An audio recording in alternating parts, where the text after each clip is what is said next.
Hello, ladies and gentlemen. Welcome to another thing where I talk about things. Today, I would like to talk about ideology in fiction. And what spurred this is that I keep up with this comic called Sinfest, and I've talked about this in the past before. But Sinfest, it's this sort of ideological comic wherein feminism is the one true god, and it's the key to everything, and it's all completely right. And the guy who writes it appears to be very, very sad. And I actually hate everything about this comic. Like, the characters are really upsetting. Like, I really dislike the characters. I really dislike the setting. It's incredibly depressing, and it's just sort of miserable, and everybody in it is terrible. I don't like his plot lines. He can't stay focused on anything. He just bounces around from thing to thing and never seems to know where he's going. And in fact, because he's so ideological, it seems like he can't really move forward. Because if he makes any progress or does anything positive, it'll be like defying his ideology. It's like saying that you could make a change. And the entire point of his ideology is that everything is terrible, and you need this ideology to protect you from how terrible everything is. So it's very strange, but I keep up with it because it fascinates me. Like, the guy who writes the comic, he does a strip every single day. And when he writes this thing, you get kind of this look into his psychology. Like, what does he think? Like, how does he see the world? And every now and then he writes himself into these strips. He does these filler strips about his pets or his daily life or something like that. And you see, like, he has a comic one day, like, where he's sitting in his house in the middle of winter, and he's like wearing a jacket and it's cold. And he doesn't like make a blog post or anything like that. He doesn't explain, but I guess like his heater went out, or maybe he couldn't afford his heating bills. Like, I don't know. You just get this thing. You just look at this and you're just like, man, like Tatsuya Ishida. This is a man who's just living, I don't know, it might be a sad life, or it might be a rough life, or I don't know. But he idealizes women and has a very hard time writing them well. Like, you can tell that he just sort of, he puts them up on this pedestal and then doesn't seem to really grasp their more human nature, you know? I don't know, it's very strange to explain. But I actually don't want to start with Sinfest, because there are good examples of ideology in fiction and there are bad examples. And there's kind of a spectrum. I mean, there's some that I think that are sort of middle ground and whatever.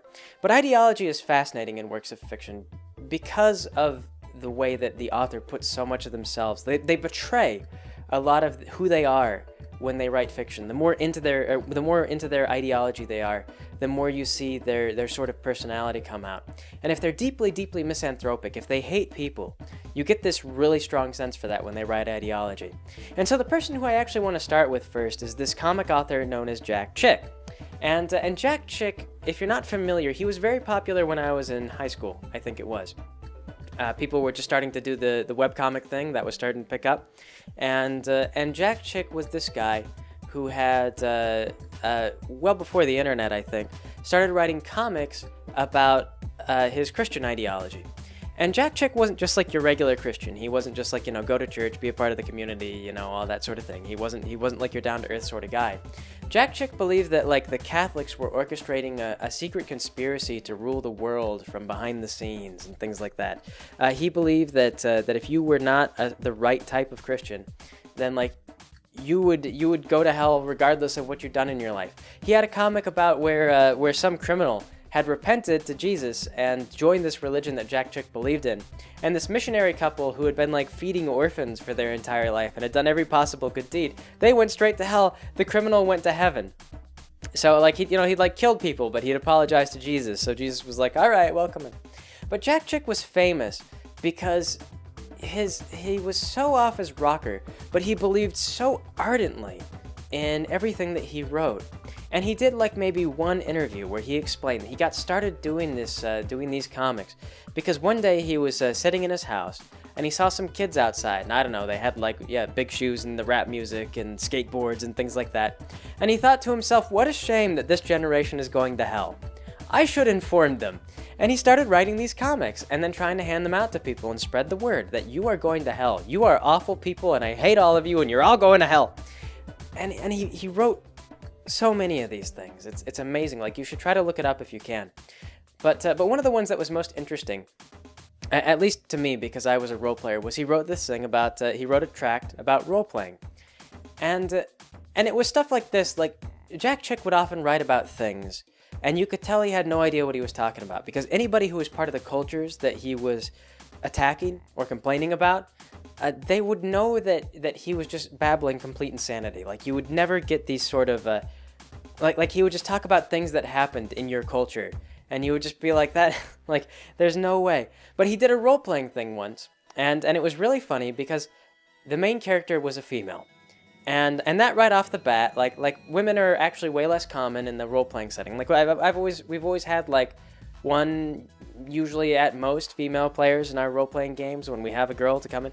But girls, they're far less common in the role-playing thing. I don't know what it is. Maybe it's just very nerdy.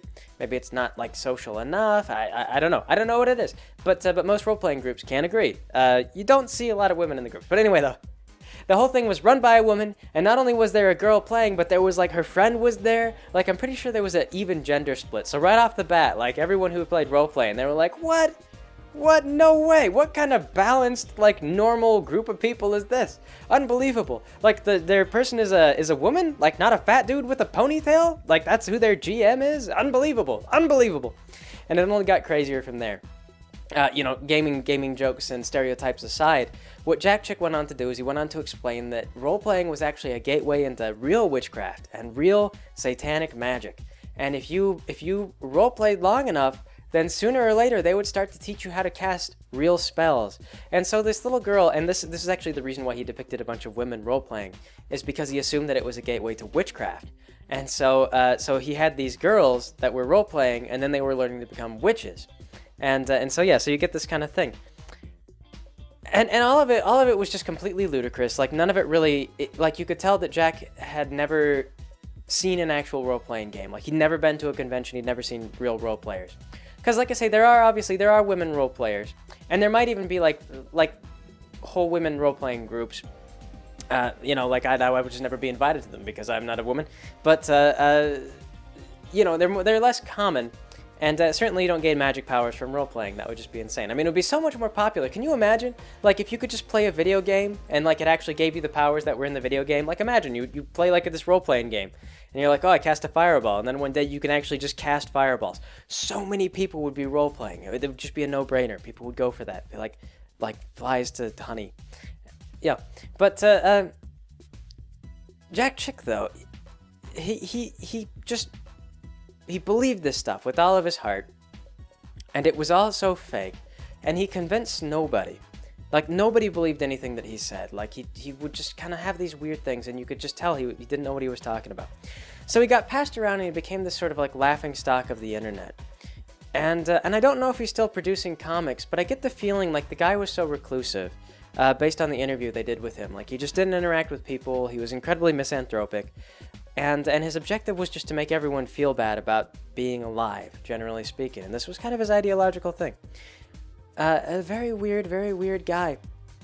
And fascinating to read just because of how crazy he was. Like I said, he got very popular for a little while. A lot of people knew who he was for a little while.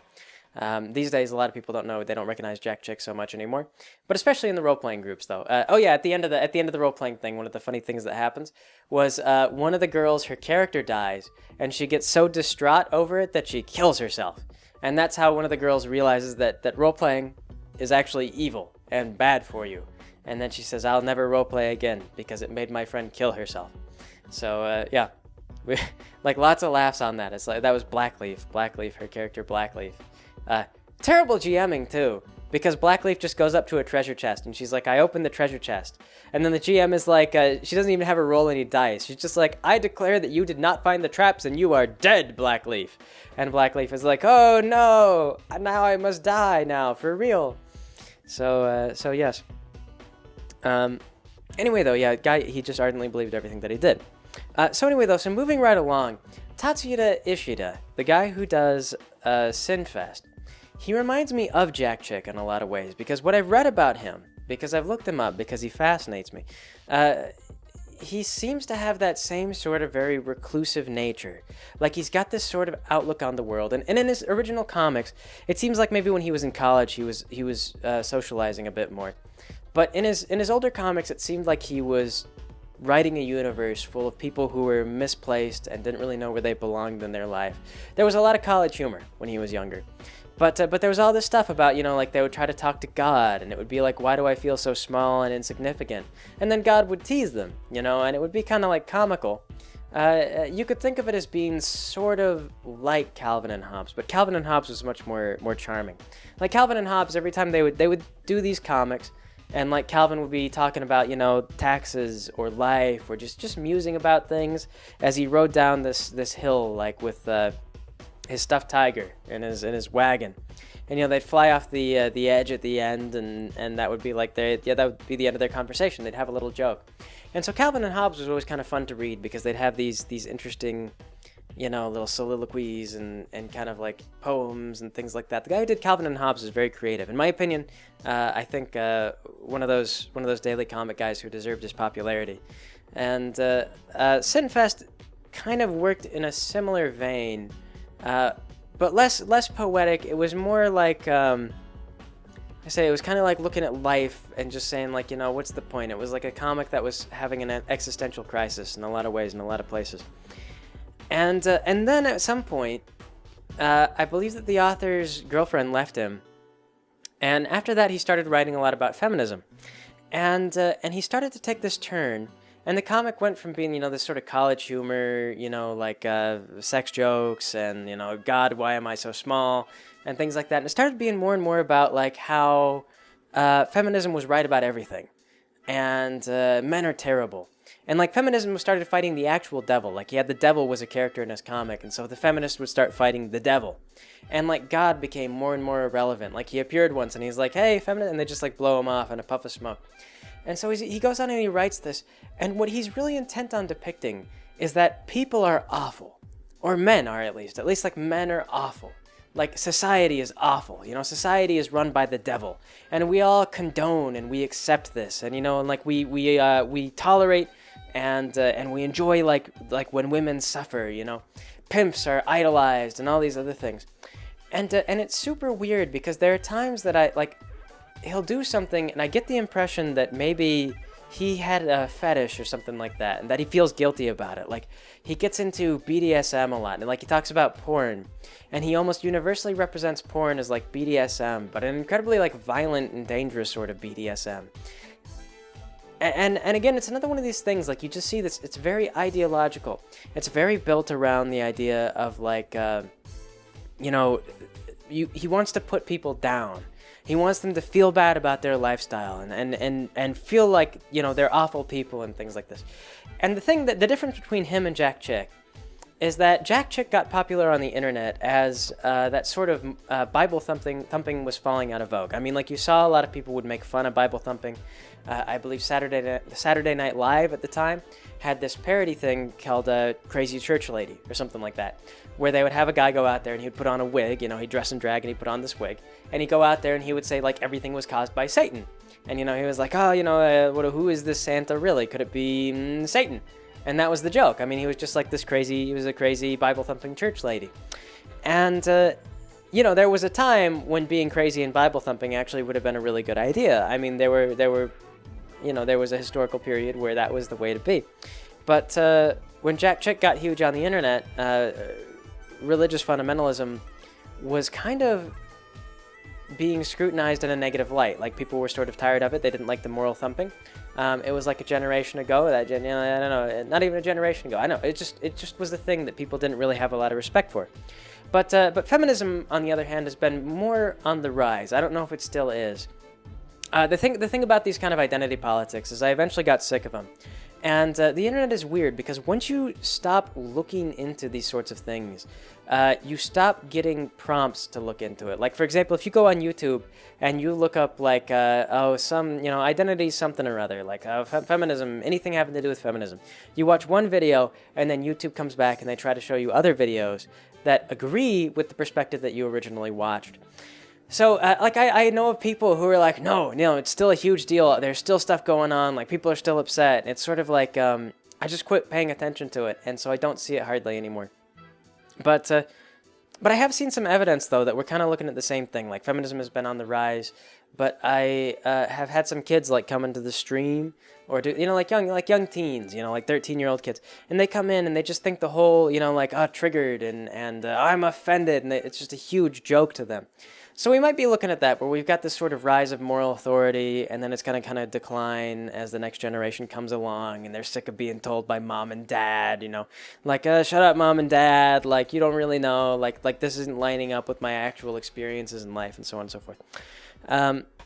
But yeah, but Tat, though, because he's been doing this, because he's gotten into this, as sort of this ideology has risen, there have been a lot of people that have come, and they've joined his forums and whatnot, and they pat him on the back, and they tell him he's doing a really good job, and he needs to keep depicting the world as this terrible place where, like, men are terrible, and things are terrible, and everyone is suffering. And it's very weird, because one of the things that I think that both Jack Chick and Tatsuya are doing is, aside from the fact that they're too misanthropic, that they're too hard on humans and society in general, it's that they're actually working against their own beliefs. Because like Jack Chick, like, he wanted people to come to the faith, and he did so by trying to convince them that God was going to reach out and just throttle them. It was like one of those things. It was like, be a Christian, or otherwise God is going to wreck you. He's just going to wreck you. Like, God's going to show up and he's just going to backhand you.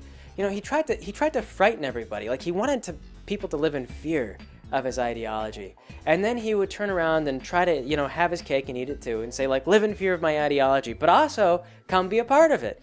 Come to Sunday school. Here's donuts. God will hit you. Here's donuts.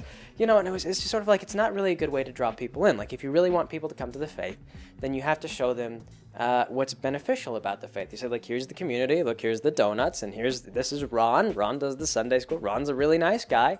He's got a wife and whatever. He's a community counselor, so if you ever have any hard trouble, like, Ron is there for you. This and that. Like, the real reasons why people get into a faith.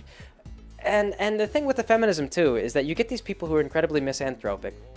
And ideally, like, from the positive perspective, what you're trying to do with an ideology like that is you're looking at, like, you're saying, like, okay, so there's this pay gap or whatever, and so you want to kind of create these positive depictions where it's the same thing. It's like with faith. It's like you're saying, like, yeah, so like here's this woman who's in this industry and she's doing really well, and she's like a really good, she's really good and she's being paid well, and so the women should expect to go ahead and get into this, and we'll integrate and we'll have more women that are working together in this thing, and and you kind of work towards a positive direction.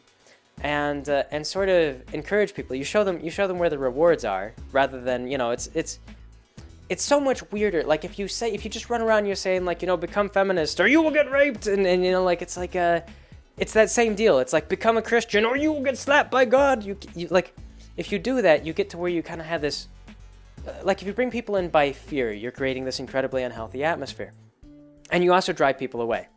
And so I think that what Tatsuya and Jack Chick both do wrong is they're trying to create an element of fear. They're trying to create a sort of culture of fear of not being part of their ideology. They say, join my ideology or you are going to suffer. Everything's going to become terrible. And it works for some people. But it's also this sort of bizarre romanticization of their ideologies. Like, it's this sort of thing. It's like, this is not just an ideology. Like, this is not just a model to live by. Like, this is the model. Like, this is it. Like, I saw this model for living, and my mind blossomed like a flower to the sun. Like, I finally realized that that men are the problem with everything, and or the Jews are the problem with everything, or the Catholics. Jack Chick hated everybody, but Jack Chick, the Catholics were one of the ones they railed against. He also didn't like Jews. It was just sort of like, I realized that these were the problems in society, and my mind opened up. I knew who was the problem after that. And they just sort of romanticize their beliefs and their ideology, and they make it seem like it's just the one true ideology, the best ideology, the only real ideology. And so people who already believe that ideology, they'll come and they'll applaud that guy, because they'll be like, yeah, this is beautiful, this is so beautiful, this is why I became an angry, sad person in the first place. I'm so glad to see another angry, sad person spreading anger and sadness. Like, this is just what I need. And yeah, so it's sort of this weird romanticization. And speaking of romanticization, to get away from the terrible examples of ideology in fiction, another sort of ideology that you could have seen was the period of romanticization, of the Romance era. Way back, I believe, during like the Little Ice Age, when a volcano exploded and blocked out the sun, and this I'm not actually joking, this really happened. There was a giant volcanic explosion, and it threw a lot of soot into the air, and it actually cooled the Earth's atmosphere substantially. So you had like a sort of a tiny little ice age, and northern parts of Europe wound up buried under snow a lot. So they wound up, clear cutting forests a lot, and they were causing a lot of destruction. It was, I believe, it was. As they were kind of coming up into the Industrial Revolution, it was either present or it was on its way. I can't remember the exact period, but it was around like when Mary Shelley was writing Frankenstein and stuff like that. There were a lot of poets and authors and things like that who wrote a bunch of stories of the ideology that nature was far, far better than what man was doing at the time. Which was fitting at the time if you think about the fact that they were deforesting everything because they were gradually just chopping down all the greenery, and that was actually really bad for the environment. It was bad for everybody, really, but it was kind of a thing they hadn't yet managed to get a grip on it to curtail it. But just like with some of the ideological stuff going on today, it was interesting because some of these writers believe more strongly in it than others. The ones that are still popular today are the guys who are slightly better balanced, which is why I say that this is sort of the middle range. I'm sure that there were raving lunatics at the time, and in fact, you can read books that like talk about. Mother Nature is going to slap, like, come become an environmentalist, or Mother Nature will slap you. You get that same sort of fear element from works of fiction today if you look for them. But the particular things that I have in mind are a little bit more neutral. Stuff like Mary Shelley's Frankenstein, which was kind of a commentary on natural life or the development of life in general. It was about this guy who wanted to sort of create life from death just to see if he could. And he wound up doing so, and then he kind of regretted everything. But the monster that he made, Frankenstein's monster, found all this solace in just, things and creatures and nature and things like that. And he wanted his own wife. He wanted to have a line of little monsters, He wanted to live in the natural way and be a part of the natural world and all these things. There was like a whole chapter dedicated to going and looking around at like, oh, look at all the trees and all the pretty, and there's snow, and the snow reflects the light, and it's all so great. And so the entire point was essentially to express Mary Shelley's ideology, which was that the natural world is superior to what we're doing now. Just tearing things down because we can is not a good way to go. And this is very neutral because, you could argue about how strongly pronounced that sort of ideological bent was in the story. It was popular, I believe, because it had a wide set of appeal, and it didn't specifically speak to only one group of people.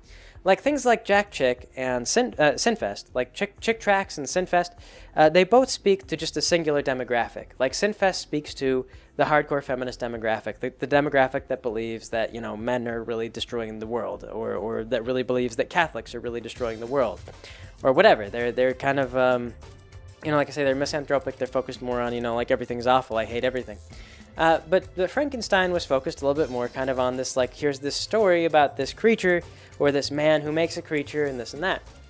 There were also stories that were kind of charming, like little poems. For example, there was one about this guy, I can't remember who wrote this, but he was just talking about, like, he had a mouse in his house, and he would see the mouse come out, but whenever the mouse spotted him, the mouse would panic and go run and hide. And so he was saying to himself, like, I understand this mouse, like, I get you, mouse. Like, I don't have a problem with you. Like, if you wanted to come out and just sort of scurry around and eat food off my floor, like, I don't care. In fact, I'll leave food out for you.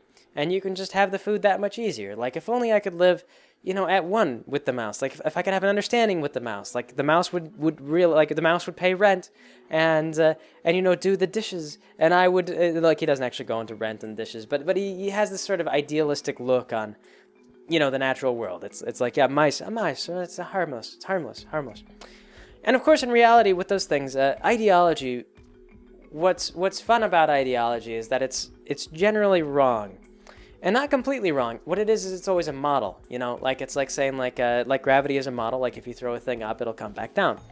And sometimes the models are very accurate much of the time, but there's always something wrong with them. Like there's always a point where they don't really line up with reality.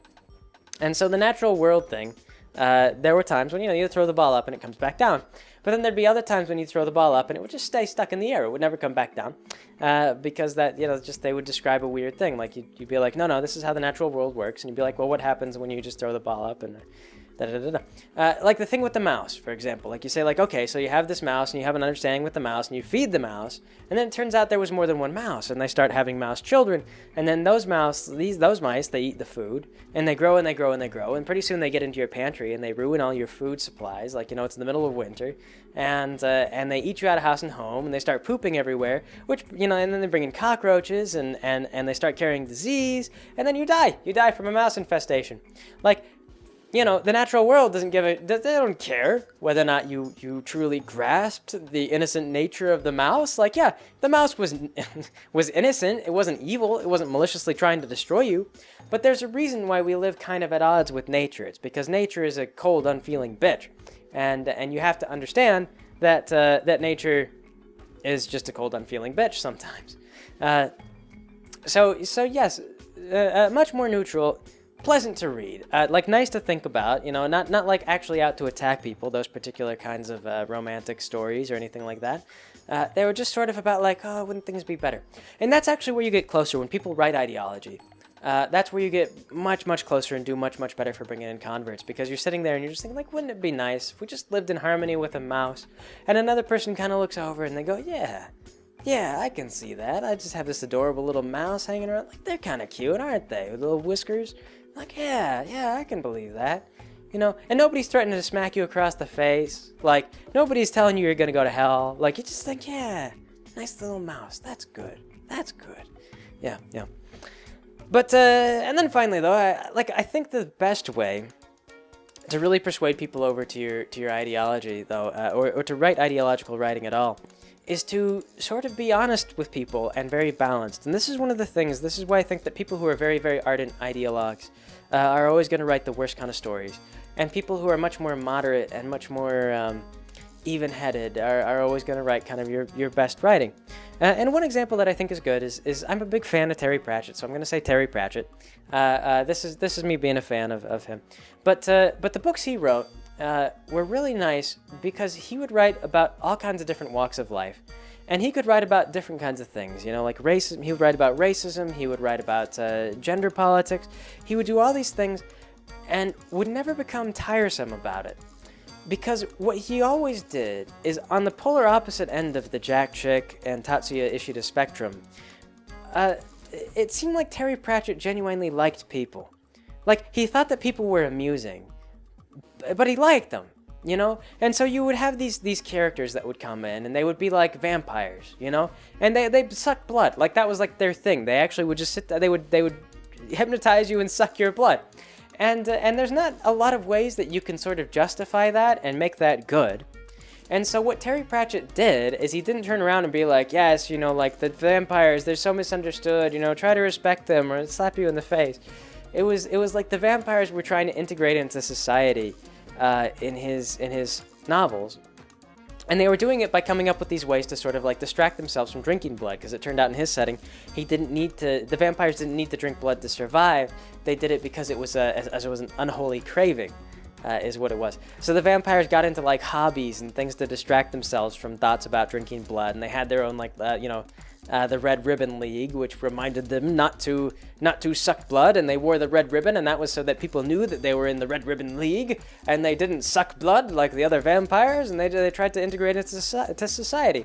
And it didn't always work out really well. There were vampires that they had relapses occasionally, and they felt very guilty about it, but generally speaking, they were trying to sort of mix in, and it created tensions. It was a source of tension with the vampires, as they wanted to be a part of society, but they weren't entirely trusted, and there were some vampires that liked the old ways. You got the same thing. They had dwarves. They did gender politics with the dwarves, where the dwarves were coming into Ankh-Morpork, and all these female dwarves were seeing all these humans running around, and the human women ran around with like exposed cleavage, and you could see their ankles all the time. Like they would wear scandalously short skirts that came up almost to the knee. Like if you went downtown, they wore heels to things sometimes, and so like the female dwarves started to see all this, and they were like, I kind of want to do that. I sort of want to express my gender. And so the female dwarves started like to wear heels on their boots, or they would pull up their kilts to their ankles, of course they wouldn't shave their beards. That would just be ludicrous. But maybe makeup, a little blush, like stuff like this. And so his characters were always very cute. And you could tell that Terry Pratchett had these kind of ideological perspectives. But what he had best of all, though, was not an ideology. It wasn't that he had a very firm grasp of the way the world works. What Terry Pratchett had was a firm understanding of the way that people worked. And so he had villains. I mean, there were people who were just truly awful, who did things that you shouldn't do. And he often just depicted them not as, skillfully scheming, like, they weren't like villains. They wasn't like the devil, like I'm planning to create a patriarchy or whatever. They would be people just, trying to, like, they would be caught up fighting in their upper level politics or whatever. It would be like this very rich guy hated this other very rich guy, and the entire, like, he was lobbying to have this law passed that would kill his opponent. He didn't like this other rich guy, so he's just trying to, like, strike him down, and the only way he could strike down his opponent is if he wiped out all these jobs, and it was just kind of like this sort of higher level pettiness. But it would be like human pettiness. Like, you could just understand and relate and just be like, yes, like I just don't like this other group, or I don't like these guys, or I don't this, or I think this, or like I feel like I belong in this, or they were ideologues. And this was the other thing. They were idealists. Some of Terry Pratchett's villains were just supreme idealists, people who believed the world should work in one particular way or another, and this would lead them to do things that were harmful to everybody, because not everybody can live under a singular ideal. So very diverse. He built a very diverse setting. Very fond of his works. This is maybe not the supreme example of like ideology done well, or kind of exploring ideology, but I'm a big fan of Terry Pratchett, so that's what I would go to. But anyway, though, at the end of it all, what I think, the thing that I think is challenging, I think, for a writer, especially somebody who wants to write a message, is that you have to remember that as the writer of fiction, you have complete control over all the variables. So you can actually make a setting where your world perspective is always true. And this is what fascinates me most about people like Jack Chick and Tatsuya Ishida, is that they're writing these stories, and in their stories, the world works the way they think it should, and it's the world in Sinfest is awful. I hate it. I hate everything about it. I hate the people in it. I feel like the character writing is terrible. I feel like the people don't behave like people. It's awful. But Tatsuya himself writes this comic like a person. And I get a real sense of personhood from the comic, not because of the characters, not because of the story, but because of the way the guy is writing the thing. Because I don't know, I just get the sense of like pain. And this feeling that the guy who writes the thing is just lost in life.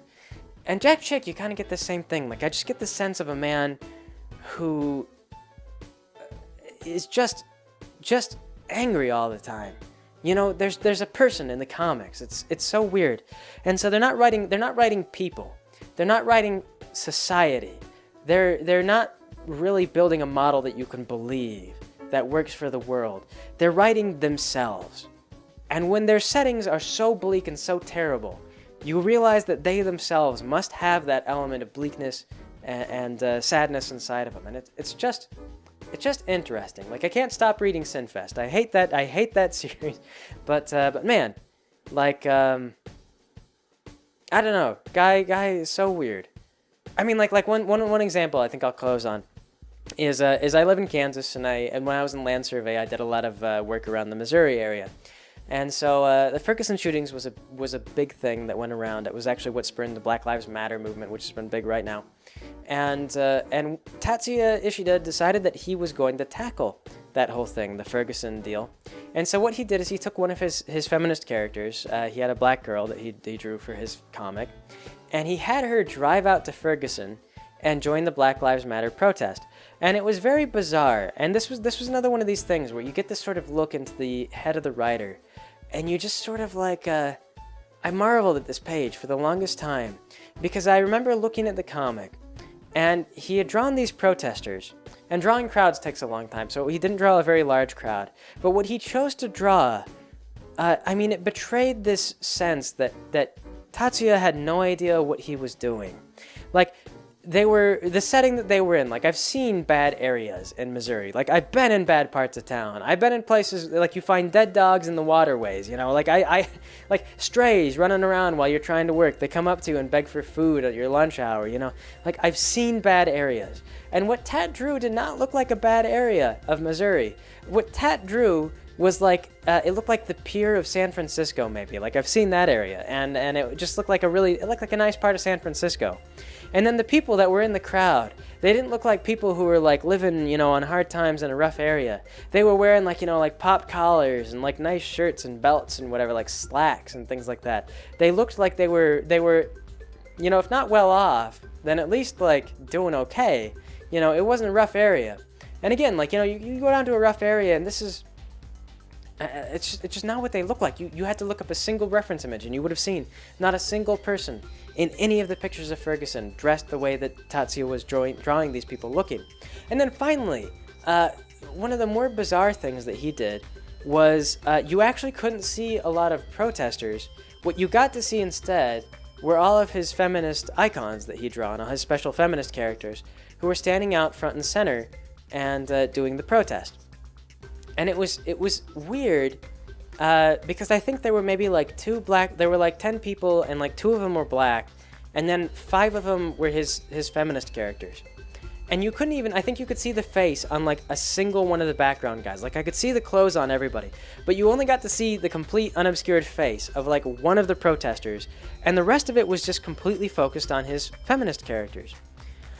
And it baffled me because there was this clear ideological approach that Tat was taking, and the message was stupid. Like, it had to have been, because there was no grounding in the actual reality of the entire situation. But Tat wanted people to believe a thing that he believed. And I'm not sure, like, there's so many different things that I could look at when I see this comic, and I think to myself, like, what was Tat trying to say? And I think about it, and it's like, when he draws Ferguson looking like this really, like, this nice area of San Francisco, like, is it because he doesn't know what Ferguson looks like? Or is he embarrassed about it, and he doesn't want to draw it looking like a rundown area? Like, when he draws them in nice clothes, does he not see, like, I mean, I don't know how to describe it. Like people in a bad area, like you wear kind of like ratty, baggy looking clothes because they're hand-me-downs, you know? You get them from your brother. Like, your brother wears these clothes first, and he was a little bit bigger than you at that age, but they get passed on down to you, and, you know, like, you can patch pants. Like, I do this now. I've got some sewing stuff, and sometimes when I get a hole in a pair of jeans, I just sew it back up. You know, this kind of, like, you do that sort of thing, it'll last for a while. And so you get these kind of clothes. It's like, you can tell they've been mended, they've been torn, they've been mended, and, you know, they get passed down from, like, brother to brother, and, you know, and stuff like that. And it's just sort of like, it's not I don't know, it's weird. Like, I've been in those areas, and I've heard people talking about it, and they'll talk about, like, man, there was a shooting, you know, whatever. And everyone who lives down, like, they're not like dumb. Like, they know that it's a bad area. Like, I mean, people get shot on your corner, and nobody's just sitting around saying, like, yeah, this is probably at least as good as San Francisco's pier, you know, the docks by, like, this is, like, we're basically living on the glorious beaches of Missouri out here. Like, they all know. Like, there's no, I don't know, there's no sense that, like, yeah, we're at least as good as, like, I don't know. It's just weird. It's just, like, out of touch, bizarre. Like, he had a message. He wanted everyone else to agree with him, but his perspective was just built on,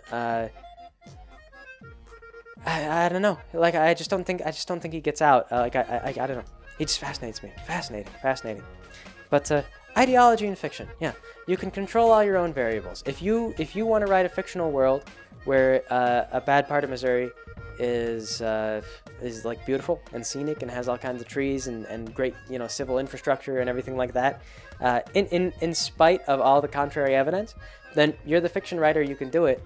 Everyone will think that you're full of crap if they're familiar at all with the material that you're using, but it's possible. And ideological writers, they will do that. And it's the weird thing, is they will do that. They'll be like, no, this is the image I want to depict, and it's okay to lie because my ideology is so true on its own. It's so pure on its own. You know, I just have to cover up some of the holes. And I think that's maybe what he was doing, is it was a misguided attempt to try to make Ferguson look like what he thought would be a better image. When honestly, the gritty truth of the world, when you're a little bit honest about things that are terrible, I believe that's how you really ring most true with people. That's really how you're going to resonate with people. But anyway, though, yeah. So just thinking about ideology in fiction, there's a lot of different ways to do it. There are bad ways and there are good ways. But if you're really, really bad at it, you might be fascinating to some people anyway. You could be the next Jack Chick. You could be the next Sinfest. I don't know. But anyway, I suppose that'll be it for today. So thanks for joining me, everybody. I will catch you all next time.